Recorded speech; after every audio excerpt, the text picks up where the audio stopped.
Raymond Thornfield avait bâti son empire à partir de rien, transformant une petite entreprise de construction héritée de son défunt père en la plus grande société de développement résidentiel du comté de Millbrook. À 45 ans, ses mains calleuses portaient encore les cicatrices des premiers jours passés à manier le marteau et couler le béton. Mais son esprit, lui, s'était aiguisé comme une lame à travers des années de risques calculés et de partenariats stratégiques.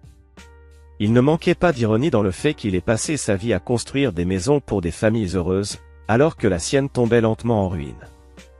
Victoria. Belle, ambitieuse, Victoria. Elle avait semblé être la partenaire idéale lorsqu'ils s'étaient mariés, il y a 22 ans. À l'époque, elle était agent immobilier affamé de réussite, prête à travailler de longues heures, égalant la détermination implacable de Raymond. Ensemble, ils avaient gravi les échelons, quittant un modeste appartement pour s'installer dans un vaste domaine sur Magnolia Hill, doté d'un court de tennis que Victoria n'utilisait jamais et d'une piscine qui était devenue le refuge préféré d'Emma. Emma, sa fille, était la lumière de sa vie et elle avait hérité de sa détermination obstinée, tempérée par la grâce sociale de sa mère. Diplômée summa cum laude de l'université Duke, elle avait décroché un poste prestigieux dans un cabinet d'avocats de Charlotte et était désormais fiancée à Timothy Walsh, héritier d'une fortune bancaire. Raymond l'avait déjà imaginé marcher jusqu'à l'hôtel 1000 fois dans son esprit, ressentant la fierté gonfler dans sa poitrine lorsqu'il remettrait sa main à l'homme qu'elle avait choisi. Ce rêve s'était effondré un mardi soir d'octobre. Il était rentré plus tôt que prévu du chantier, la boue encore collée à ses bottes, pour trouver la BMW de Victoria garée dans l'allée, juste à côté d'une Porsche argentée qu'il ne reconnaissait pas. Les sons qui provenaient de l'étage supérieur peignaient une image plus vivide que n'importe quel témoignage, les soupirs haletants de sa femme se mêlaient aux gémissements plus profonds d'un homme. Et dans ce moment figé, quelque chose s'était brisé en lui. Pas le cœur, non. Quelque chose de plus froid. De plus tranchant. Une fureur glaciale et calculée s'était infiltrée dans ses os comme une gelée d'hiver. Sans un mot, il s'était retiré dans son bureau, s'était servi 3 doigts de bourbon et avait commencé à planifier. Raymond Thornfield ne prenait jamais de décisions impulsives. Chaque projet réussi exigeait des relevés précis, des mesures méticuleuses, une exécution sans faille.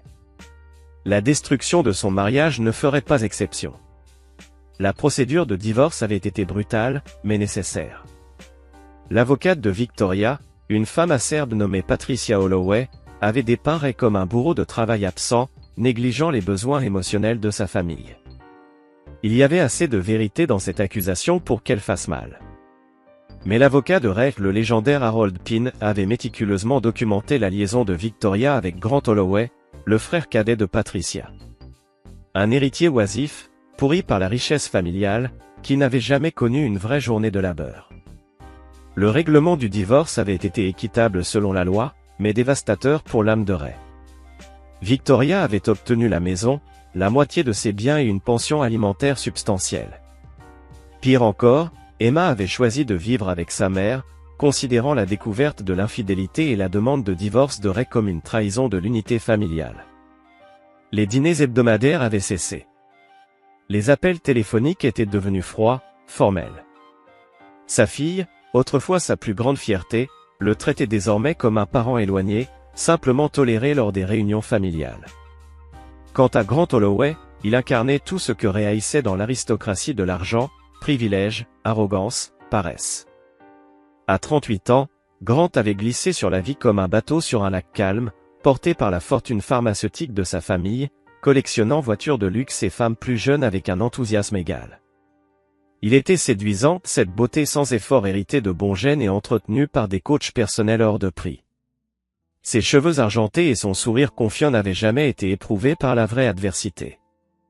Victoria était tombée sous son charme sans hésitation, troquant son roi du béton contre un prince de la pharmacie, sans le moindre remords. L'annonce des fiançailles était apparue dans les pages mondaines 6 mois après la finalisation du divorce. Victoria Thornfield allait devenir Victoria Holloway, achevant ainsi son ascension dans la haute société de Millbrook. Le mariage était prévu pour le printemps suivant, une cérémonie somptueuse au country club où Ray n'avait jamais réussi à se sentir chez lui, malgré sa fortune. Ray les avait félicités avec une grâce qui l'avait lui-même surpris, serrant la main molle de Grant avec sa propre poigne forgée par le travail, embrassant la joue de Victoria avec une indifférence parfaitement maîtrisée. Mais en son fort intérieur, les rouages de la vengeance s'étaient déjà mis en marche silencieusement, méthodiquement. Chapitre 2, Plan pour la revanche. La première phase du plan de Ray consistait à devenir invisible, un fantôme planant à la périphérie de son ancienne vie, observant, écoutant, collectant des informations, établissant de nouvelles alliances. Il quitta son appartement temporaire du centre-ville pour s'installer dans une maison de plain-pied modeste à Riverside, un quartier ouvrier où sa présence ne susciterait ni curiosité ni rumeur dans les cercles de Victoria. L'annonce des fiançailles d'Emma avec Timothy Walsh offrit à Ray une opportunité inattendue. Bien sûr, elle avait été douloureuse et la réception organisée dans le manoir récemment acquis par Victoria et Grant fut le premier rassemblement familial où Ray se sentit véritablement comme un étranger. Les parents de Victoria, les Ashford, l'avaient accueilli avec cette politesse glaciale qu'on réserve aux invités indésirables lors des dîners de fête. Sa sœur, Caroline, avait fait quelques remarques cinglantes sur l'importance de tourner la page et de retrouver le bonheur, chaque mot soigneusement choisi pour souligner à quel point Ray semblait incapable de faire l'un ou l'autre. Mais le mariage d'Emma serait différent. En tant que père de la mariée, la tradition exigeait sa présence, et surtout, la liste des invités inclurait toutes les personnes qui comptaient dans la hiérarchie sociale de Millbrook. Ceux-là même qui avaient assisté à son humiliation publique avec une fascination presque voyeuriste. Ce serait la scène idéale pour l'acte final de sa vengeance méticuleusement orchestrée. La clé du plan de Ray ne résidait pas dans la révélation des nombreuses fautes du passé de Grant bien qu'elles soient légion mais dans la création d'un présent si dévastateur que l'avenir de cet homme s'écroulerait sous son propre poids. Ray avait passé des mois à étudier les habitudes de Grant, ses faiblesses, ses dépendances, ses points de rupture. Grant était un homme fier avant tout. Il dépendait entièrement de son statut social et de la perception publique pour préserver son estime de soi. Il s'entourait de flatteurs et de courtisans, des gens qui nourrissaient son ego tout en gardant ses pulsions destructrices sous contrôle. La relation de Grant avec Victoria reposait sur un intérêt mutuel plus que sur un véritable attachement. Elle lui offrait l'image d'une femme sophistiquée et accomplie à exhiber lors des événements mondains. En retour, il lui donnait le statut élevé qu'elle avait toujours convoité. Une transaction déguisée en romance. Et comme toute transaction, elle pouvait être sabotée en modifiant ses fondements économiques. L'entreprise de construction de Ray constituait la couverture parfaite pour ses préparatifs. Ses équipes travaillaient à travers tout le comté de Millbrook, lui fournissant une raison légitime d'être partout à la fois, de récolter des informations ou de positionner ses pions. Ses chefs de chantier étaient des hommes loyaux, à son service depuis des années. Sans même échanger un mot, ils comprenaient que leur patron menait une sorte de croisade qui exigeait une discrétion absolue et une fidélité totale. La seconde phase consistait à établir des connexions qui deviendraient cruciales au moment venu. Ray se mit à fréquenter des réunions d'aménagement urbain, des enchères caritatives, des dîners d'affaires auxquels il n'aurait jamais participé auparavant. Il cultiva des relations avec des gens qui n'étaient jusque-là que de simples connaissances, le chef de la police, issu du même quartier que Ray, la greffière du comté, dont le mari travaillait pour l'un des sous-traitants de Ray, le procureur fédéral, un ancien joueur de poker avec le père défunt de Ray. Il ne s'agissait pas tant de faire appel à des faveurs que de rappeler certaines dettes. Ray avait construit la moitié des logements sociaux du comté, employé des centaines de travailleurs locaux, fait des dons discrets à des dizaines de causes communautaires. Ainsi, lorsqu'il abordait de manière informelle des hypothèses que se passerait-il si certaines irrégularités financières étaient découvertes? Combien de temps duraient en général les enquêtes fédérales? Quel type de preuves les procureurs trouvaient les plus convaincantes? Les gens se montraient étrangement bavards. Mais l'élément le plus crucial du plan de Ray exigeait qu'il ravale sa fierté et accepte d'apparaître faible. Il commença à décliner les invitations sociales, invoquant des pressions professionnelles et des problèmes de santé. Lorsqu'il faisait de rares apparitions publiques, il avait l'air épuisé, vaincu, plus vieux que son âge. Il laissait ses cheveux pousser un peu trop, portait des costumes froissés. La transformation était subtile, mais visible pour ceux qui le connaissaient depuis longtemps. Les amis de Victoria parlaient désormais de lui comme d'un homme pathétique et brisé. Au dîner mondain, Grant le ridiculisait ouvertement au club de golf, plaisantant sur le pauvre Ray et son incapacité à tourner la page. Même Emma, lors de leur rare conversation téléphonique, exprimait son inquiétude face à ce déclin apparent. La performance était parfaite. Parce qu'elle contenait juste assez de vérité pour être crédible. Ray était réellement épuisé par le fardeau émotionnel de sa vengeance planifiée. Et sa solitude, bien que sciemment provoquée, était profondément réelle. À l'arrivée de l'hiver, Ray était devenu exactement ce que tout le monde s'attendait à voir, un homme d'âge moyen écrasé par le divorce et l'abandon, traînant son existence sans but ni joie. Une mise en scène magistrale, qui rendrait sa résurrection à venir d'autant plus spectaculaire. Chapitre 3, le dernier pari de l'architecte. Le printemps arriva en avance dans le comté de Millbrook, apportant avec lui la saison mondaine, et les préparatifs du mariage d'Emma. Ray conserva son masque de résignation silencieuse, tout en accélérant en secret les phases finales de son plan. Le mariage devait avoir lieu au Country Club de Mill, le premier samedi de mai, avec plus de 300 invités attendus pour assister à ce que les chroniques mondaines surnommaient déjà l'événement de la saison. Son invitation lui fut remise avec une politesse chirurgicale. Emma avait insisté pour qu'il y soit, bien que Victoria ait clairement tenté de l'exclure. Le compromis avait été élégant, presque cruel, il assisterait à la cérémonie et à la réception, mais ne ferait pas partie du cortège nuptial. Son rôle serait minimisé tout au long des festivités. Il serait un simple spectateur au mariage de sa propre fille, tandis que le père de Grant conduirait Emma à l'hôtel, scellant l'union symbolique de deux familles établies. L'affront était voulu. Et profondément personnel. Il soulignait, sans détour, la perte de sa place dans la vie de sa fille. Ray accepta cette blessure avec la même dignité brisée qu'il affichait depuis des mois. Il alla jusqu'à envoyer une note de remerciement à Emma, la félicitant de l'avoir inclus malgré les dynamismes familiaux complexes.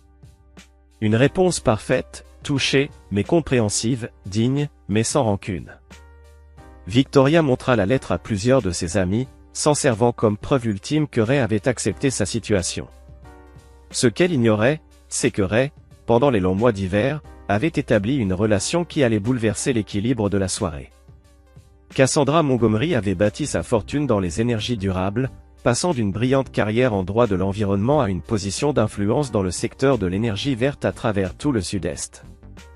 À 42 ans, elle était brillante, magnifique, et parfaitement indifférente aux hiérarchies sociales traditionnelles. Mais surtout, pour Ray, elle avait ses propres raisons de vouloir la chute de Grant Holloway. Leur rencontre avait été soigneusement planifiée, mais paraissait entièrement fortuite. Ray tomba sur elle lors d'une conférence sur les énergies renouvelables à Atlanta, où sa société de construction explorait des partenariats pour des projets de logements écologiques. Leur conversation avait d'abord porté sur les panneaux solaires et les systèmes géothermiques. Puis, peu à peu, elle s'était élargie à des sujets plus personnels. Cass avait été mariée, autrefois, à un cadre pharmaceutique, une relation qui avait très mal tourné lorsqu'elle découvrit son implication dans une affaire de manipulation des prix, ayant coûté des millions aux diabétiques. Après leur divorce, elle avait mené une campagne acharnée contre la corruption dans l'industrie pharmaceutique, se faisant de nombreux ennemis parmi les grandes familles ayant profité de brevets médicaux et de contrats gouvernementaux. La famille de Grant n'avait été qu'un dommage collatéral parmi d'autres. Mais le lien était suffisant pour créer un terrain d'entente avec Ray. Et surtout, Cass possédait cette présence magnétique, ce statut si élevé qu'elle pouvait renverser l'équilibre d'une pièce simplement en y entrant. Quand elle franchissait une porte, le silence tombait. Et attention, concentrée, elle était exactement ce dont Ray avait besoin pour ses plans. Le point d'orgue dramatique. Leur relation s'était développée naturellement au fil de mois de réunions professionnelles et de dîners soigneusement décontractés. Ray avait été honnête au sujet de son divorce et de sa relation tendue avec Emma, bien qu'il ait savamment omis la profondeur de sa vengeance planifiée. Cass, de son côté, avait partagé ses propres combats face aux attentes familiales et aux pressions sociales, créant une intimité sincère qui les surprit tous les deux. En avril, ils passaient la plupart des week-ends ensemble, bien que Ray fût resté discret. Cass comprenait son désir de discrétion, l'attribuant à son divorce récent et à ses préoccupations sur la réaction d'Emma. Ce qu'elle ne réalisait pas entièrement, c'était que le secret était essentiel à l'impact psychologique que Ray voulait provoquer lors du mariage. La pièce finale du plan de Ray nécessitait un timing chirurgical et une exécution irréprochable. Il avait passé des mois à identifier les faiblesses de Grant, cartographiant dépendances et relations exploitables pour un effet maximal. L'orgueil de Grant était sa plus grande faiblesse, protégé toutefois par un complexe tissu familial, financier et social qui rendait une attaque directe difficile. Ray opta donc pour une stratégie plus subtile, via sa société de construction et les contacts de Cass dans les énergies renouvelables. Il acquit discrètement une participation majoritaire dans plusieurs petites entreprises fournissant des services clés au mode de vie de Grant, la concession de voitures de luxe où il louait sa collection de Porsche, le service de jet privé pour ses escapades du week-end, le spa exclusif où Victoria se faisait choyer chaque semaine, jusqu'à la société traiteur. Des dîners mondains. Aucune de ces acquisitions ne serait révélée avant le mariage. Après la cérémonie, Grant subirait une série de perturbations, ses demandes de leasing rejetées pour raisons de crédit mystérieuses, ses rendez-vous au spa annulés à cause de conflits de planning, ses restaurants favoris soudainement complets. Une mise à mort par 1000 coupures. Chaque incident serait professionnellement plausible et juridiquement irréprochable. Mais le mariage servirait de fondation psychologique, lorsque Cass foulerait la réception, prendrait la main de Ray, démontrerait son pouvoir continu d'attirer des femmes remarquables, elle briserait le récit de sa défaite que Victoria et Grant avaient soigneusement construit. La révélation qu'il jouait un jeu de profondeur depuis le début recontextualiserait chaque interaction de l'année écoulée, transformant sa faiblesse apparente en tromperie calculée. La semaine précédant le mariage, Ray mit la dernière main au plan. Il réserva une suite au Marriott du centre-ville pour la nuit de noces, apparemment parce que rentrer après la réception serait impraticable. En réalité, il souhaitait être proche d'Emma, au cas où elle aurait besoin de lui une fois les révélations tombées. Le dîner de répétition fut un affairé intime, en famille, Ray y alla seul, s'asseyant dans un coin tandis que Victoria et Grant régnaient en maître sur leur clan. Emma avait l'air superbe, mais fatiguée les désagréments de l'organisation du mariage visible dans la tension autour de ses yeux. Elle l'étreignit brièvement à son arrivée et le remercia d'être venu, mais leur échange resta guindé, formel.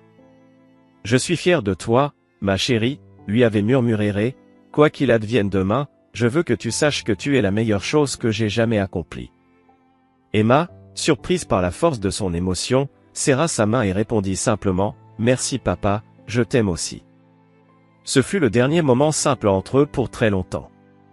Chapitre 4 Le théâtre de l'humiliation. Le jour du mariage d'Emma se leva sous un ciel printanier parfait, rêvé par les organisateurs d'événements, un ciel limpide, une brise légère, une température autour de 22 degrés Celsius. Ray s'éveilla à l'aube dans sa suite d'hôtel, les muscles tendus par l'anticipation malgré ses préparatifs minutieux, aujourd'hui rendrait justice à des mois de planification, ou le condamnerait comme l'amant de la vengeance futile.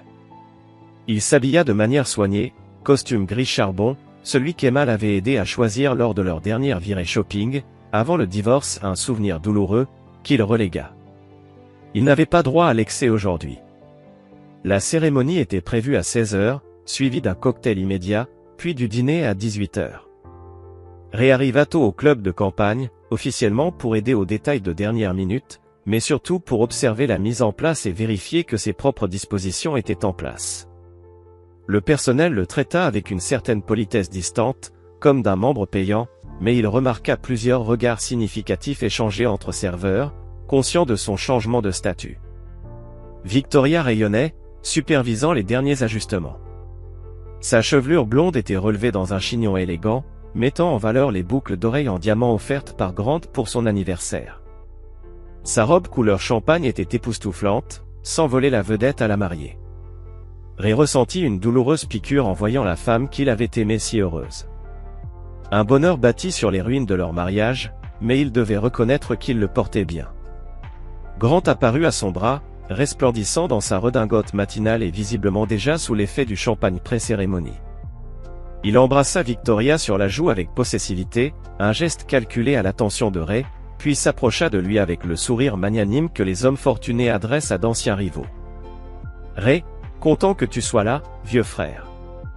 Emma va être ravie d'avoir son père parmi nous. » « Je ne manquerai pour rien au monde, » répondit Ray, égalant le ton de Grant.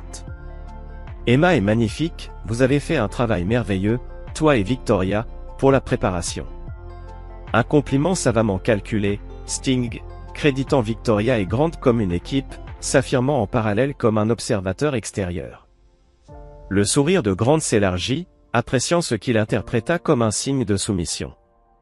Victoria a un goût exquis, confirma-t-il, nous formons une sacrée équipe, non chérie.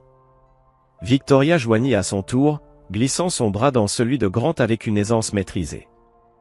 Les fleurs sont absolument parfaites, déclara-t-elle aux deux hommes sans dissimuler son attention portée à Grant.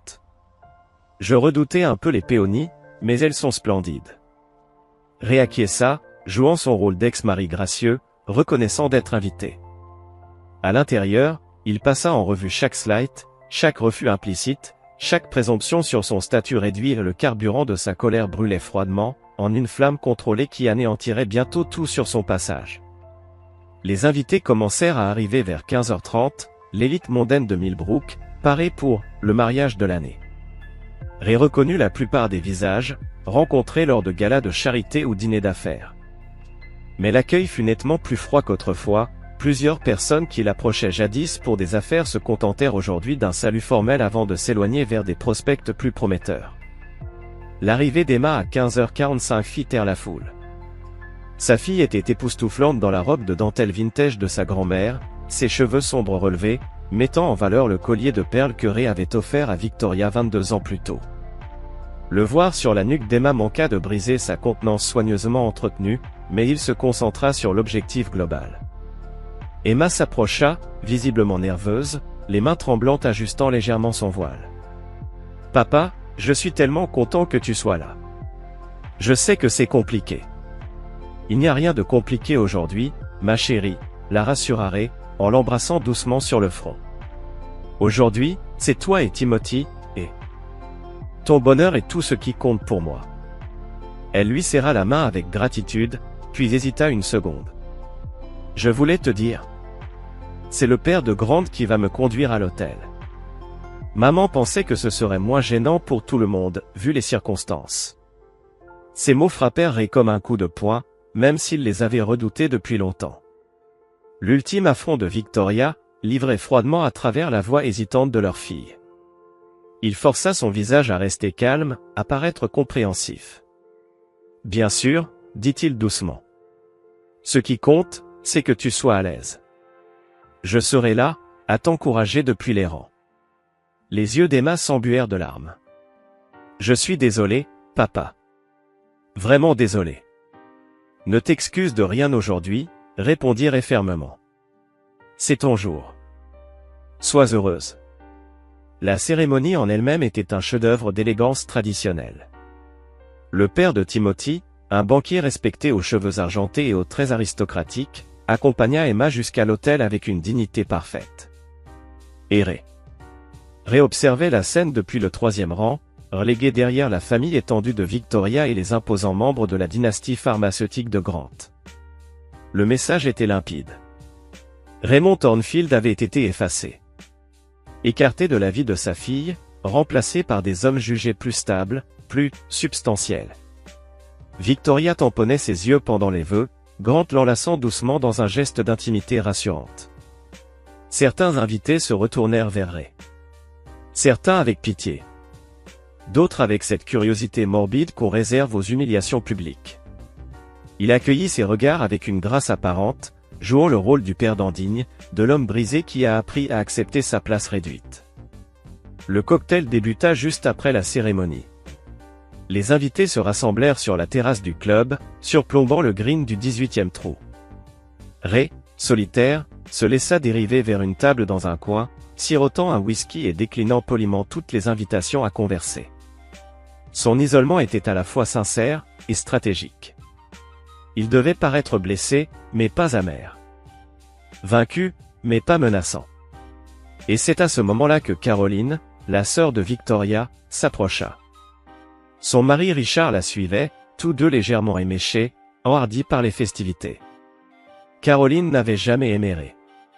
À ses yeux, il avait toujours été indigne des ambitions sociales de sa sœur. Le divorce lui avait donné la permission de laisser libre cours à son mépris. « Ris, mon chéri », lança-t-elle avec une fausse douceur. « Tu as l'air bien seul ici. Tu n'as pas amené d'accompagnatrice? La question, posée bien trop fort, attira aussitôt l'attention des invités les plus proches. Exactement comme Caroline l'avait prévu. Richard afficha un sourire moqueur, savourant cette scène où l'on piégeait un homme qui ne pouvait pas répondre, sans gâcher le mariage de sa propre fille.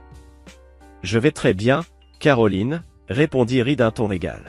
« Je profite simplement de la vue. »« Allons, Ri », insista TL. « Tu aurais quand même pu trouver quelqu'un pour t'accompagner. Tu restes plutôt séduisant, pour un homme de ton âge. Et puis, cet argent gagné dans la construction, ça doit bien peser quelque chose, non ?»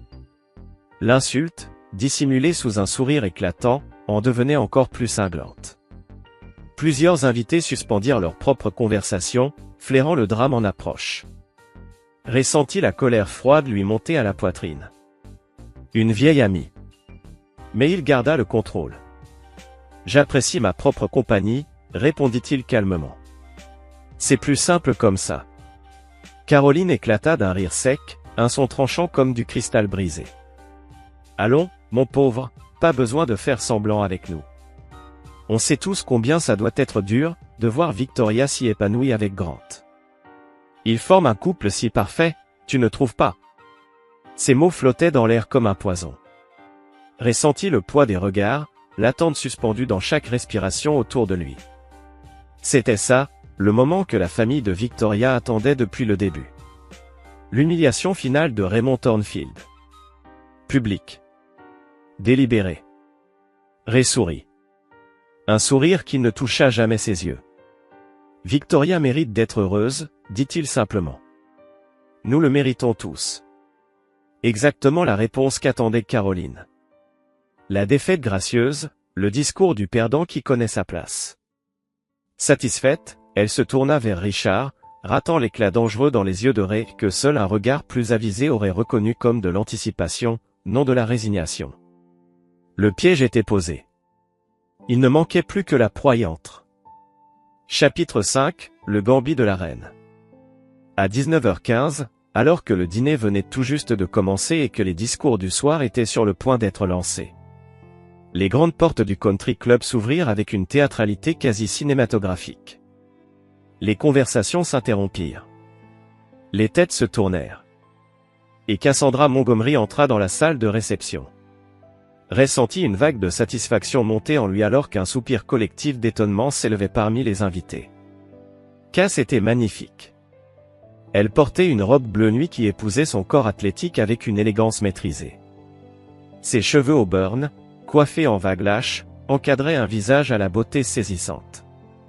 Mais ce n'était pas seulement son apparence qui captivait. C'était sa présence. La démarche assurée. Le sourire subtil, presque complice, d'une femme qui connaît des secrets auxquels les autres n'ont pas accès. Et cette façon de balayer la salle du regard, comme un général entrant sur un champ de bataille. Ray se leva de sa table d'angle à son approche. Et par un simple geste, l'atmosphère entière de la soirée bascula. Quelques instants plus tôt, il semblait isolé. Brisé. Et maintenant, il rayonnait d'une anticipation sincère, d'un plaisir évident. Le changement était subtil.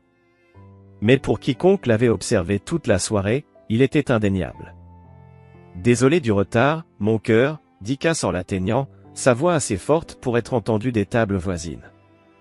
Elle l'embrassa sur la joue avec une familiarité déconcertante, puis glissa sa main sous son bras avec la facilité d'un couple établi. L'effet fut immédiat. Électrique. Les conversations cessèrent complètement. Tandis que 300 invités assimilaient ce qu'ils voyaient. Raymond Thornfield, le roi déchu de la construction, n'était pas venu seul. Et surtout, il était accompagné d'une femme dont la simple présence dans ce lieu signifiait qu'elle comptait. Beaucoup. Victoria devint pâle, son verre de champagne figé à mi-chemin vers ses lèvres. Grant afficha une expression de confusion, qui vira lentement vers la panique. Caroline, elle, restait bouche bée. Sa superbe, évaporait comme une brume matinale. « Mesdames et messieurs », dit Ray, sa voix résonnant avec l'autorité d'un homme habitué à commander des chantiers. « Permettez-moi de vous présenter Cassandra Montgomery. » Le nom se propagea comme une onde de choc. Cassandra Montgomery. La magnate des énergies renouvelables. La femme dont l'entreprise venait de signer un contrat de 2 milliards de dollars avec l'État. La milliardaire apparut sur la couverture de Forbes il y a 6 mois, classée parmi les leaders les plus influents du Sud-Est. Sa présence au mariage d'Emma n'était pas simplement inattendue. Elle était sismique. Cass salua les invités avec un sourire gracieux, totalement à l'aise au centre de l'attention. « Merci de me laisser m'incruster », lança-t-elle avec un charme désarmant. Je ne pouvais pas manquer la journée si spéciale d'Emma. Surtout après tout ce que Ray m'en a raconté. Le sous-entendu était limpide et dévastateur.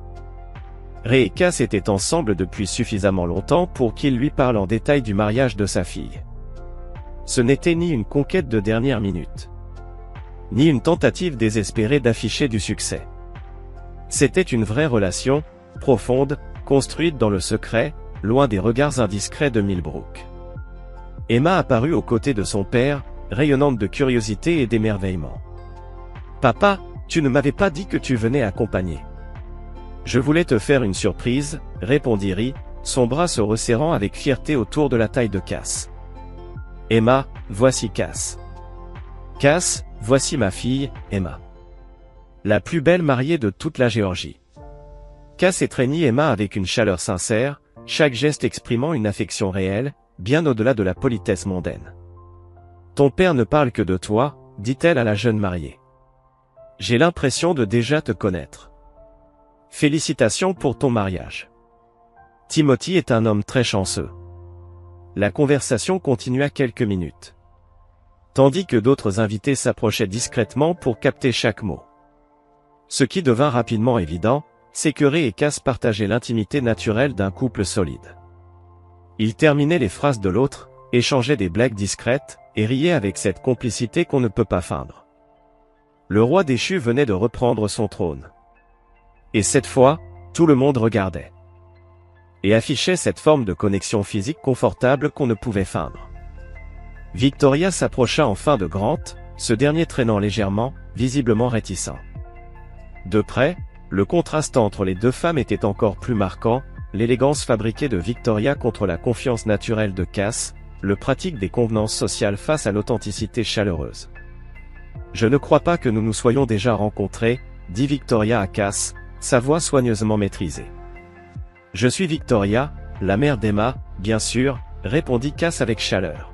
« Ray m'a tellement parlé de vous. Vous avez fait un travail magnifique avec les préparatifs du mariage. » Le compliment était parfaitement calibré, il reconnaissait le rôle de Victoria tout en soulignant subtilement que Ray n'avait parlé de son ex-femme qu'à sa nouvelle compagne. Le sourire de Victoria se tendit, consciente des sous-entendus. Grant fit un pas en avant, avec assurance. « Grant Holloway, » dit-il en tendant la main. « Tout ami de Ray est le bienvenu ici. » Cass serra sa main brièvement, un léger frisson passant sur son visage. « Monsieur Holloway, votre entreprise pharmaceutique, Holloway Thérapeutique, n'est-ce pas ?» Grant acquiesça, visiblement fier d'être reconnu.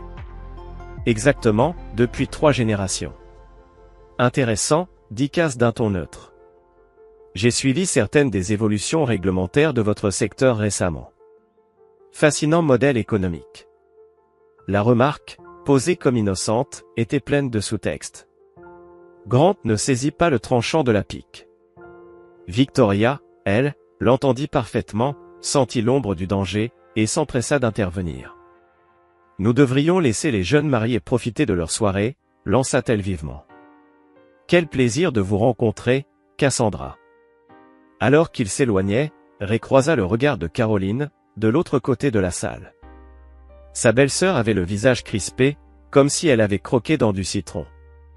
Son air triomphant d'il y a quelques heures avait laissé place à une consternation évidente.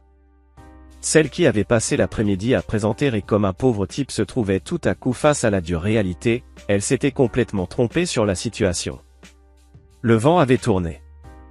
Ray, jusqu'ici ignoré ou considéré comme un échec, devenait désormais l'objet d'une intense curiosité. Les chefs d'entreprise qu'il avait écartés après le divorce s'approchaient à nouveau, renouant, évoquant des partenariats rentables. Le retournement était instantané et profond. Mais la plus grande satisfaction de Ray ? voir Emma pendant toute la soirée. Sur son visage, la surprise initiale avait rapidement laissé place à une pure joie de voir son père heureux et en réussite. Elle ne cessait de présenter Cass à ses amis, rayonnante, fière de dire que son père avait une petite amie formidable. « Papa », chuchota Emma, lors d'un moment silencieux, « elle est incroyable. » « Ça fait combien de temps que vous êtes ensemble ?»« Quelques mois, » répondit Ray honnêtement. « Je voulais être sûr que c'était sérieux avant de vous la présenter. Je suis tellement heureuse pour toi, tu le mérites. » Ce sont les mots que Ray espérait, portés par une émotion sincère. L'approbation de sa fille valait plus que tout. Son bonheur à la voir si épanouie provoqua chez lui un tourbillon de satisfaction paradoxale et culpabilité, qu'il n'avait pas anticipé. La soirée se poursuivit avec des discours. Cass, aux côtés de Ray, transformait son image d'outsider en success story envié. Quand le père de Timothy porta son toast à l'union de deux familles, Ray sentit la main de Cass presser la sienne, un geste discret mais rassurant. Quand Emma leva son verre pour remercier tous les invités, elle n'oublia aucune figure clé, ses parents, leurs partenaires, donnant à Ray la même place que Victoria, un signe fort, une parité inédite depuis le divorce. Mais le moment le plus saisissant fut la danse père-fille. Après la valse traditionnelle entre Emma et le père de Timothy, la musique changea pour une chanson chère à Emma enfant. Sans hésiter, elle traversa la piste pour tendre la main à Ray. « Je crois que cette danse est pour toi, papa, » dit-elle tout simplement. En tournant avec sa fille sous les regards de 300 pères dieux, Ray sentit que ce moment venait sceller une reconquête publique de sa relation père-fille. Malgré l'arrangement de l'année précédente, Emma réaffirmait l'importance de sa présence dans sa vie. Victoria, en retrait, affichait un masque cultivé, sa gêne grandissait, palpable. Grant, à côté d'elle, semblait abasourdi, le scénario qu'ils avaient minutieusement élaboré pour afficher leur triomphe social et humilier Ray avait basculé. Il assistait maintenant à sa résurrection. À mesure que la soirée touchait à sa fin, une douce satisfaction s'installa dans la poitrine de Ray. La première phase de sa revanche était accomplie, et au-delà de ses espérances. Mais ce n'était qu'un début. Dans les semaines à venir, il planifiait la démolition complète de la vie soigneusement construite de Grant Holloway avec un timing précis, pour maximiser l'impact psychologique. Le théâtre de l'humiliation devenait le théâtre de la triomphe, mais la véritable représentation de Ray ne faisait que commencer. Chapitre 6. Les titans du web. Le lendemain du mariage d'Emma, Ray fut assailli d'appels et de messages, le piège était un succès. Les réseaux sociaux étaient en ébullition, photos de lui et Cass lors de la réception, spéculations effrénées sur leur relation et les conséquences pour la hiérarchie sociale de Millbrook. L'image de Ray, ratée aux yeux de beaucoup, avait été renversée en une seule soirée. Des collègues d'affaires, distants depuis le divorce, l'appelaient pour le féliciter. Ces conversations révélaient la rapidité avec laquelle les alliances pouvaient se réajuster face aux changements de circonstances. Le « roi du bâtiment » était de retour, et tout le monde voulait s'assurer d'être à ses côtés. Un sentiment à la fois gratifiant et profondément cynique, la loyauté, concluait Ray, était un luxe que peu pouvaient vraiment se permettre. Vers midi, Emma appela, la voix lumineuse. « Papa, je n'arrête pas de repenser à hier soir. Cass est fantastique, et te voir si heureux a rendu tout parfait. Même maman a dit qu'elle était contente que tu aies trouvé quelqu'un de spécial. » Cette mention de Victoria était intéressante, son ex-femme s'efforçait déjà de se repositionner sous une lumière favorable dans ce nouveau contexte. Ray emmagasinait chaque détail pour ses futures manœuvres. « Je suis content que tu sois d'accord, ma chérie. Cass a été charmée par toi, comme je m'y attendais. Elle a hâte de te connaître davantage. » Ils discutèrent encore 10 minutes, évoquant les moments forts du mariage et les projets de lune de miel, si fluides, si naturels, tout ce qui avait manqué pendant des mois. Voir l'évidence du bien-être de sa fille tiraillait la conscience de Ray, mais il repoussa la culpabilité. Le bonheur d'Emma tenait désormais à terre les sentiments plus grands du plan machiavélique qui se mettait en place. L'après-midi, Cass arriva chez lui, comme souvent, la matinée avait été ponctuée d'appels, contacts professionnels intrigués par la nouvelle relation de Cass. Au contraire d'être gênée, elle semblait amusée et s'installa dans la cuisine avec la familiarité de quelqu'un chez elle. « Ta belle famille a l'air d'avoir avalé du verre pilé », lança-t-elle, satisfaite. « Surtout Caroline, j'ai failli la voir s'effondrer quand tu m'as présenté. Ray sourit en versant le café. Caroline, messagère de mauvaises nouvelles depuis le lycée? Elle avait probablement cru tenir la bonne parole cette fois, mais elle s'était trompée, pour la première fois depuis des lustres. Ils passèrent l'après-midi à décortiquer le succès de la soirée, avant de planifier les étapes suivantes de la revanche. Cass avait accepté de jouer un rôle clé, elle connaissait les liens de la famille Grant avec un scandale impliquant des manipulations de prix pharmaceutiques ayant touché ses proches. Stratégique, mais aussi personnelle, une alliée parfaite pour la campagne à venir. Les perturbations commencent demain, annonça Ray. Grant va découvrir que plusieurs de ses prestataires subissent des changements de politique affectant ses comptes. Rien de dramatique au début, juste des irritants accumulés. Cass approuva, sourire cruel. La concession automobile d'abord, son leasing de Porsche arrive à échéance la semaine prochaine. Ils vont trouver des anomalies dans son dossier de crédit, ça va demander des vérifications. Ça pourrait prendre des mois à régler. Elle flatta presque malicieusement son visage d'une moue satisfaite. Ray aussi savourait. Ensuite, son avion privé sera cloué au sol. Malheureusement, dit Cass, le sourire qu'elle afficha était sincèrement maléfique. Je me sens presque désolé pour lui. Au cours des jours suivants, le plan de Ray s'enclencha avec la précision d'une horloge suisse. Mardi matin, première alerte, sa demande de prolongation de leasing refusée, exigence de vérification financière plus poussée. Le manager de la concession, Frank, habitué à traiter avec Grant, fut surpris, mais contraint par la nouvelle directive de la société. Jeudi, la société de jet privé annule son vol pour Martha S. Vineyard, évoquant une panne. Un appareil alternatif est disponible, mais à un tarif presque triplé. L'augmentation est présentée comme une simple hausse du marché. Semaine suivante, son restaurant favori ne trouve aucun créneau disponible pour sa table habituelle du vendredi soir. Son spa annule les rendez-vous de standing de Victoria, prétextant des rénovations sans date de fin. Le pro de golf de son club est soudainement surbooké, annulant ses leçons hebdomadaires. Ces perturbations, chacune isolément anodine, sont impeccablement orchestrées, courtoises, sans recours juridique, mais suffisantes pour entamer l'empire social et psychologique de Grant. La mise en scène est parfaite. Et il promettait de résoudre les problèmes aussi rapidement que possible, mais des lenteurs administratives semblaient saboter chaque tentative de solution. Grant se retrouvait prisonnier dans une toile d'ennui mineur qui, mis bout à bout, menaçait de défaire tout le mode de vie qu'il avait toujours tenu pour acquis. Victoria, elle, commençait à s'inquiéter de cette étrange série de problèmes affectant leurs prestataires habituels. « C'est la chose la plus étrange », dit-elle à Grant un soir, pendant le dîner, dans un restaurant qu'ils n'avaient jamais fréquenté auparavant. Leur lieu habituel, curieusement, avait perdu leur réservation, et n'avait plus aucune disponibilité avant 6 semaines. On dirait qu'on a été mis sur liste noire par toutes les entreprises qu'on utilise régulièrement. La réponse de Grant trahit à la fois une paranoïa grandissante et une ignorance fondamentale du fonctionnement réel des relations commerciales. C'est peut-être Ray, suggéra-t-il d'un ton sombre. Il doit avoir des connexions partout dans le comté avec son entreprise de construction. Victoria rejeta aussitôt cette théorie. Ray a toujours été irréprochable depuis le mariage.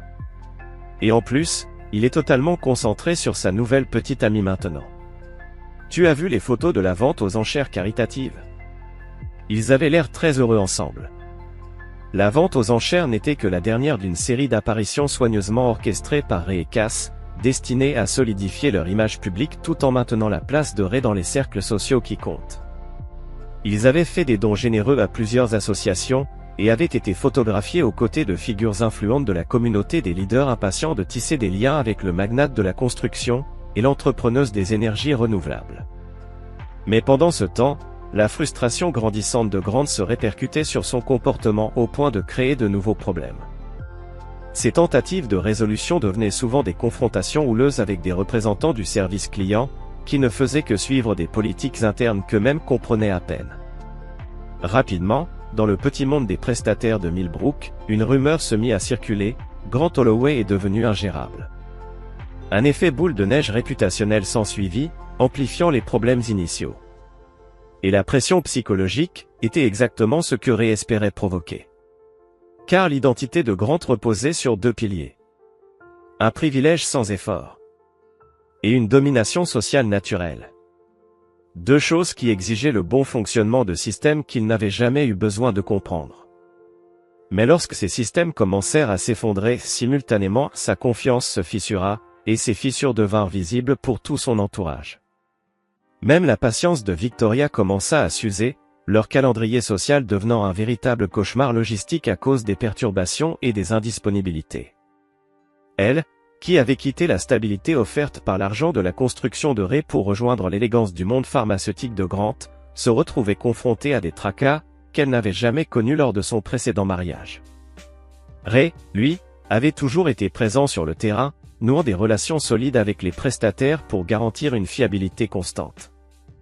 Grant, en revanche, avait toujours cru que les choses devaient juste fonctionner. Et quand ce n'était pas le cas, il n'avait aucune base pour résoudre efficacement les problèmes. L'ironie n'échappa pas à Ray, sa vengeance réussissait en mettant en lumière les compétences pratiques que Victoria avait autrefois considérées comme indignes de ses ambitions sociales. Le passé doré de Grant ne l'avait jamais préparé aux réalités banales du monde réel. À la fin du mois, Grant commençait à montrer les mêmes signes de stress que Ray avait autrefois simulés pendant sa prétendue descente post-divorce. Sauf que dans le cas de Grant, c'était authentique. De véritables problèmes. Des attaques coordonnées. Et une impression grandissante que des forces invisibles étaient en train de démolir, morceau par morceau, la vie qu'il avait construite avec tant de soin. Ray observait la chute, avec une satisfaction froide. Car les perturbations de service n'étaient que le premier mouvement d'une symphonie de destruction, qui allait atteindre son paroxysme dans les mois à venir. Chapitre 7, le jugement commence. 3 mois après le mariage d'Emma, le monde de Grant Holloway avait basculé, du confort insouciant, à un stress permanent. Ce qui ressemblait au départ à une série de malencontreuses coïncidences, s'était transformé en une campagne délibérée de sabotage professionnel et personnel, affectant chaque recoin de sa vie quotidienne. La situation de la voiture était devenue particulièrement humiliante. Après s'être vu refuser un renouvellement de leasing pour sa Porsche, Grant tenta d'acheter un véhicule comptant. Mais il découvrit alors, stupéfait, que sa cote de crédit avait mystérieusement chuté à cause de rapports erronés provenant d'institutions financières, avec lesquelles il n'avait pourtant jamais eu de lien. Les concessions de luxe qu'il avait autrefois courtisées, le traitaient désormais avec une politesse distante, exigeant des acomptes et des vérifications normalement réservées aux clients à risque. L'irritation croissante de Victoria devenait de plus en plus difficile à dissimuler. Elle, qui avait épousé Grant pour le statut et le raffinement qu'il incarnait, se retrouvait à gérer des tracas qu'elle croyait avoir laissés derrière elle à jamais. Ses amis avaient commencé à faire des remarques à peine voilées sur les difficultés financières apparentes du couple.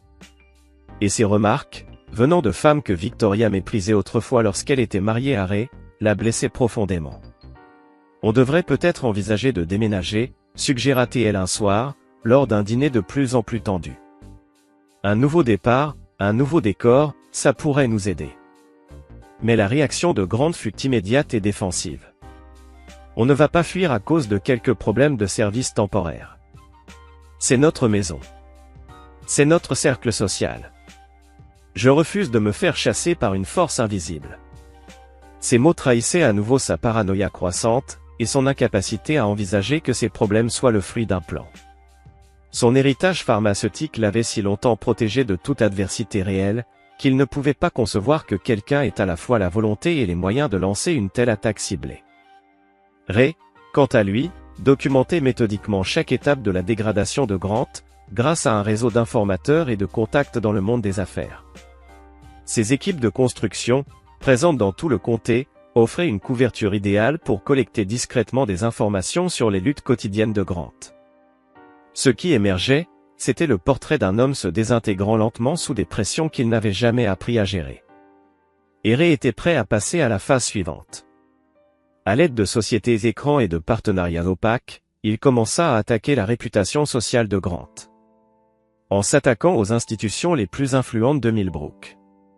Le club de golf où Grant était membre depuis 15 ans découvrit soudainement des irrégularités dans son dossier, nécessitant un audit approfondi. Son adhésion au très exclusif club nautique fut suspendue, dans l'attente de clarifications administratives, qui semblaient se multiplier plutôt que de se résoudre. Mais le coup le plus dur fut porté à ses engagements philanthropiques. Les fondations où il siégeait depuis des années firent l'objet de restructurations internes. Ses invitations aux galas de charité et aux dîners de levée de fonds s'évaporèrent. Et soudain, son héritage pharmaceutique ne suffisait plus à garantir sa place dans la haute société. Dès lors que des doutes furent émis sur la stabilité de ses finances. Victoria, face à cet exil social brutal, rejeta la faute, non pas sur les événements eux-mêmes, mais sur la manière dont Grant les gérait. « Tu es trop agressif avec ces gens », lui dit-elle après une confrontation avec l'administrateur du club. « Peu importe ce qui se passe, on doit gérer ça avec diplomatie.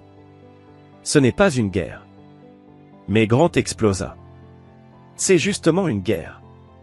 Quelqu'un nous vise délibérément, et toi, tu t'inquiètes encore d'être poli. Il faut riposter, pas s'écraser. » Et acceptez-le, la dispute a dégénéré en leur première véritable altercation sérieuse depuis leur mariage. Victoria est partie en trompe passer la nuit chez sa sœur Caroline. La séparation fut brève, mais symboliquement lourde de sens. Pour la première fois, Victoria remettait en question si son « upgrade » de Rhys à Grant avait réellement été aussi avantageux qu'elle l'avait cru au départ. Rhys apprit la dispute par Caroline elle-même, qui l'appela de manière inattendue après la visite nocturne de Victoria.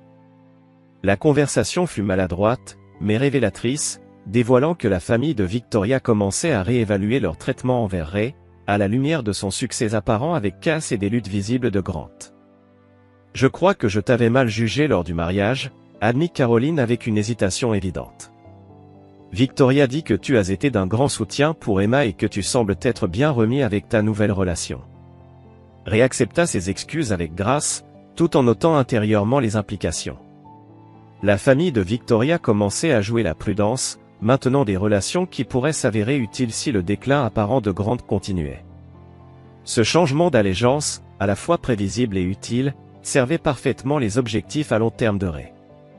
Le point de vue d'Emma sur la situation était plus préoccupant. Sa fille avait remarqué le stress évident de Grant lors des dîners familiaux et avait commencé à poser des questions sur ce qui pouvait provoquer ces difficultés. Son empathie naturelle la rendait compréhensive face aux luttes de Grant, même si elle ne l'aimait pas particulièrement. « Papa, tu as remarqué quelque chose d'étrange chez Grant ces derniers temps ?» demanda Emma lors d'un de leurs déjeuners réguliers. « Il a l'air vraiment stressé et maman commence à s'inquiéter. » Rhys choisit ses mots avec soin, les affaires peuvent être difficiles parfois. Je suis sûr que ce qui le dérange finira par se régler. Cette assurance était techniquement vraie, tout en évitant de mentionner son propre rôle dans les problèmes de Grant. Emma sembla satisfaite de la réponse, mais Rhys remarqua qu'elle prêtait désormais plus d'attention aux dynamiques au sein du foyer de sa mère. Le 4e mois apporta la première grande humiliation publique de Grant, le gala annuel de charité de sa société pharmaceutique, un événement qu'il organisait personnellement depuis 10 ans, fut annulé à cause de complications logistiques imprévues qui rendaient le lieu initialement prévu indisponible. Les alternatives étaient soit réservées, soit exigeaient des dépôts que les comptes gelés de Grant ne pouvaient pas fournir. Cette annulation provoqua des ondes de choc dans la communauté sociale de Millbrook, marquant la première fois depuis des années que la famille Holloway ne tenait pas un engagement social majeur. Les tentatives de Grant pour expliquer la situation n'arrangeaient rien, ses théories de plus en plus paranoïaques sur un sabotage délibéré le faisaient passer pour instable aux yeux de ceux qui le connaissaient depuis des années. La patience de Victoria éclata complètement après l'annulation du gala. « C'est devenu embarrassant », lui dit-elle lors d'une confrontation surprise par la gouvernante, qui rapporta rapidement l'échange au personnel domestique desservant les familles aisées de Millbrook. « Quelle que soit la cause de ces problèmes, tu dois les résoudre ou trouver quelqu'un qui puisse le faire. » La réponse de Grant révéla l'ampleur de sa détérioration psychologique. « Tu penses que c'est ma faute ? Que je suis responsable de toutes les entreprises avec lesquelles nous traitons qui changent soudainement leur politique ? Quelqu'un nous fait ça, et tant que tu ne l'acceptes pas, nous ne pouvons pas riposter efficacement. » L'accusation que Victoria était complice de leurs problèmes marqua un nouveau point bas dans leur relation. Pour la première fois depuis leur mariage, Victoria commença à douter ouvertement des compétences et de la stabilité de Grant, remettant en question le choix qu'elle avait fait en le préférant à Ray. Ri observait ces événements avec une profonde satisfaction, sachant que les fondations psychologiques de la vie de Grant commençaient à s'effondrer exactement comme prévu. L'homme qui lui avait volé sa femme découvrait qu'un privilège sans substance était une maison construite sur du sable, vulnérable à toute pression soutenue appliquée avec intelligence et détermination. Mais la plus grande satisfaction de Ray vint d'une source inattendue, le respect croissant d'Emma pour sa résilience apparente et son succès. Sa fille avait commencé à solliciter ses conseils sur divers sujets, le traitant désormais comme une source de sagesse plutôt que comme la figure vaincue qu'elle avait perçue après le divorce. La relation qu'ils reconstruisaient reposait sur un respect mutuel sincère, plutôt que sur une obligation, créant quelque chose de plus fort que ce qu'ils partageaient avant la trahison de Victoria. Le piège que Ri avait passé des mois à élaborer commençait enfin à se refermer sur sa proie. Chapitre 8, l'avalanche. Au 6e mois suivant le mariage d'Emma, la vie soigneusement construite de Grant Holloway s'était effondrée en un chaos à peine contrôlé. La destruction systématique de son réseau de soutien avait accéléré au-delà des attentes de Ri, créant une cascade d'échecs qui s'alimentait entre eux avec un élan croissant. Le point de rupture survint lorsque le conseil d'administration de la société pharmaceutique de Grant convoqua une réunion d'urgence pour discuter des inquiétudes liées à ses récents comportements et à leur impact potentiel sur la réputation de l'entreprise. Ces réponses de plus en plus erratiques aux défis commerciaux, combinées à ces accusations paranoïaques de sabotage coordonné, avaient commencé à affecter les relations avec des partenaires clés et les agences de régulation. La présentation de Grant devant le conseil fut un désastre qui cimenta sa réputation d'instabilité. Au lieu de répondre aux préoccupations spécifiques de l'entreprise, il lança une théorie du complot décousu impliquant rivaux commerciaux et ennemis personnels qui coordonneraient des attaques contre son mode de vie et son statut social. Les cadres pharmaceutiques écoutaient avec une inquiétude grandissante le récit de leurs collègues, décrivant des complots élaborés impliquant agences de crédit, fournisseurs de services et institutions sociales. Grant interrompit le président du conseil, Walter Phillips, un ami de la famille depuis 3 décennies. Ce que vous décrivez ressemble à un produit d'un stress important. Peut-être devriez-vous envisager de prendre du temps loin des opérations quotidiennes pour traiter ce qui affecte votre jugement. La suggestion d'un congé forcé fut la goutte d'eau qui fit exploser la tenue de Grant. Son explosion lors de la réunion inclut des attaques personnelles contre des collègues qui le soutenaient depuis des années, des accusations sauvages sur leur possible implication dans ces problèmes, ainsi que des menaces de poursuite contre quiconque tenterait de le démettre de ses fonctions. La réunion se termina avec la suspension immédiate de Grant de toutes ses fonctions dans l'entreprise, assortie d'une révision complète de son aptitude à assumer des responsabilités exécutives. La fortune pharmaceutique qui avait défini son identité et soutenu son style de vie lui échappait soudainement, gelée par la décision du conseil jusqu'à ce qu'une évaluation psychologique soit réalisée. Victoria apprit la suspension de Grant par Caroline, qui avait entendu la nouvelle via les relations d'affaires de son mari Richard.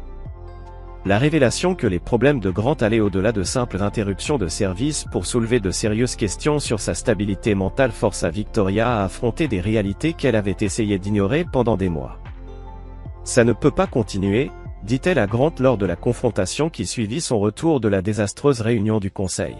« Quoi qu'il t'arrive, peu importe la cause de ces problèmes, il nous faut une aide professionnelle. » La réponse de Grant fut entièrement prévisible et profondément révélatrice.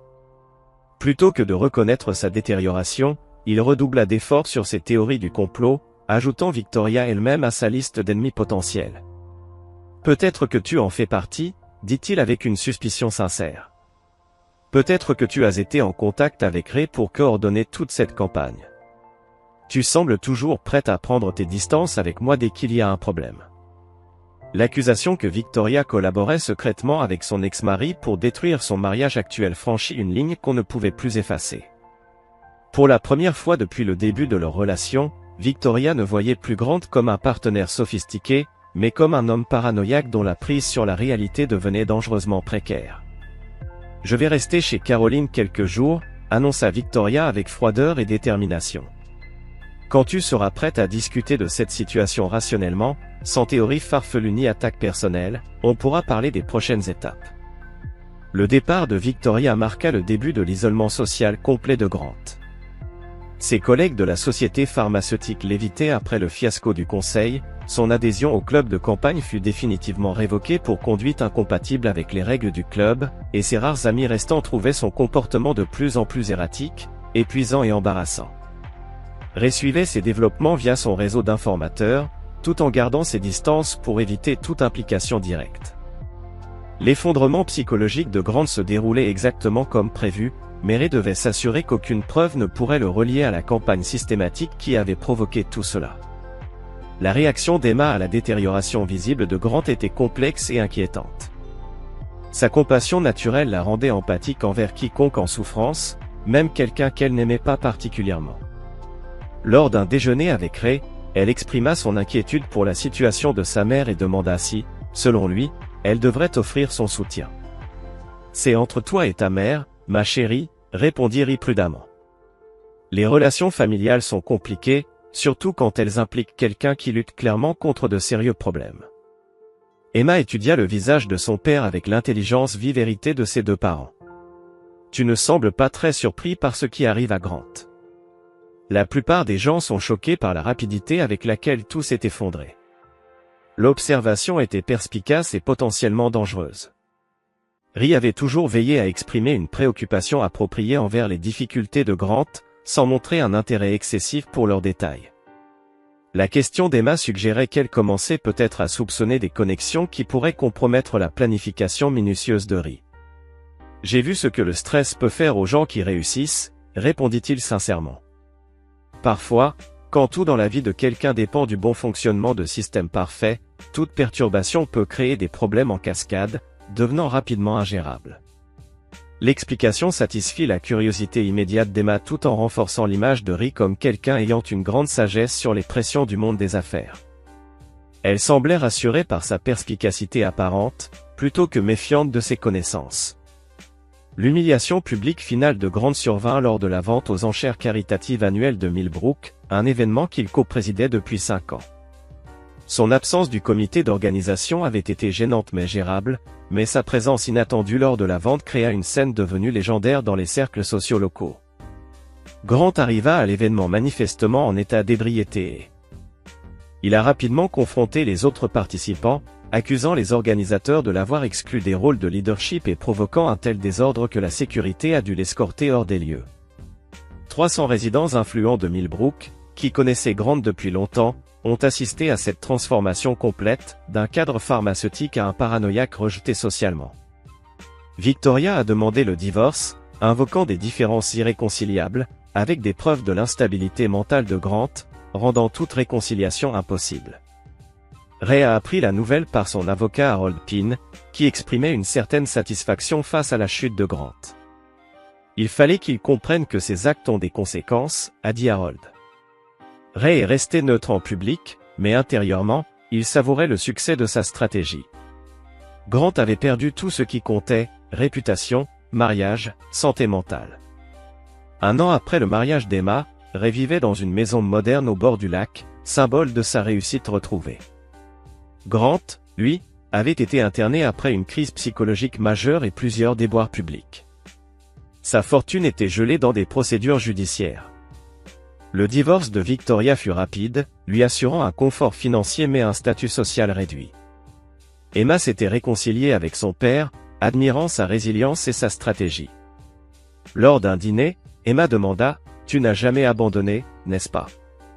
Ray répondit « Parfois, il faut laisser les autres te sous-estimer pour agir librement. » Cass mentionna que Grant voulait des visiteurs, mais Victoria refusait. Ray sourit froidement, sachant qu'il avait gagné. Emma exprimait sa peine pour Grant, mais Ray lui rappela que ses choix avant sa maladie avaient causé ses pertes.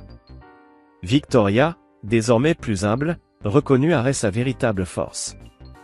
Leur relation s'était transformée, fondée sur le respect plutôt que le mépris. Lors d'un dîner avec des invités influents, la discussion sur la chute de Grant fut factuelle, mettant en lumière la différence entre privilège et mérite, renforçant la position sociale de Ray. Emma observait fièrement la résurrection de son père et la nouvelle dynamique familiale. À la fin de la soirée, Emma confronta Ray. Les problèmes de Grant n'étaient pas une coïncidence, n'est-ce pas? Ray répondit prudemment que Grant avait construit sa vie sur des apparences et que lui, simplement, avait exposé ses faiblesses. Emma accepta cette réponse, comprenant que son père avait fait justice, pas vengeance. Le lendemain, Ray se réveilla apaisé, conscient que la bataille était gagnée. La chute de Grant resterait un exemple que même les plus puissants peuvent tomber face à la détermination et à la stratégie. Guys, the mods are modding. Oh, that's funny. Don't, cause I'm a bet it all. The only way. Hey, you gotta spend money to make money, you know. Okay. I'm looking for like some guys. I'm looking for some guys who are willing to partake in a little barter.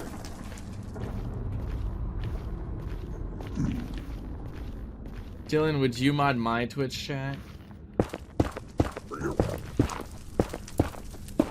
Ooh, the unnamed losing a fuck ton. Unfortunate.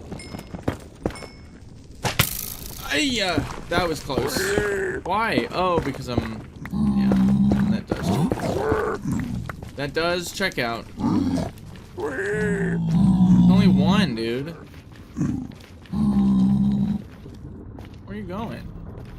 Oh, are you leading me to more gold? Oh, yeah. Ouch. I am low-key just fully ignoring this guy. I'm allergic just to gather a mana? Alright, bro. Oh, we just lost jump.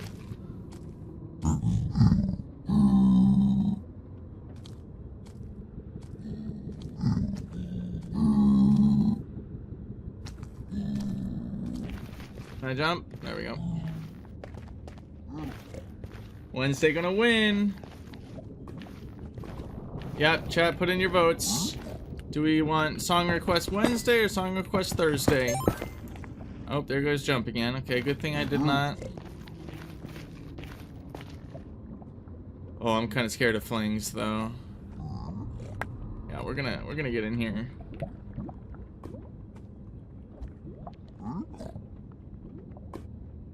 Okay, I can jump.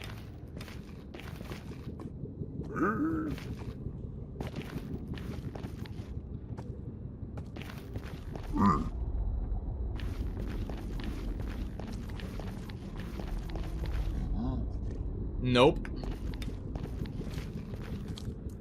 Alrighty, so where are we at? Sit rep. We have an okay, not great amount of gold for trading. Since we've been so insanely unlucky with pearl trades, one may think that we're overdue. Myself feels like it's not worth it to try trading. I just want to get more than one guy so we don't have to sit here for like 5 minutes. Okay, Wednesday takes it. Not even a single vote for Thursday, which is kind of funny. 3 votes for Wednesday. Alright, it's official, chat. Media request will be on Wednesday, tomorrow.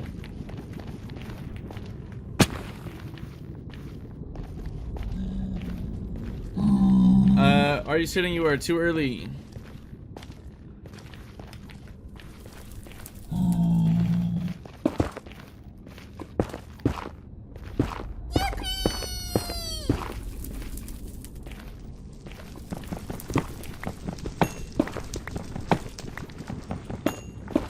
Still too early.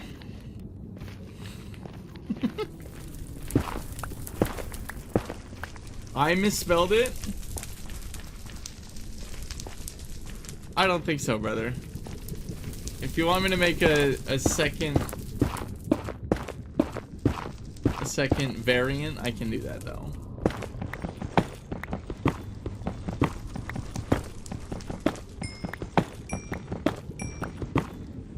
I'll bet you anything that's how Mina spells it. She's the Yippee expert. Are you sitting? Are you also saying you think it's Y-I-P-P-E-E?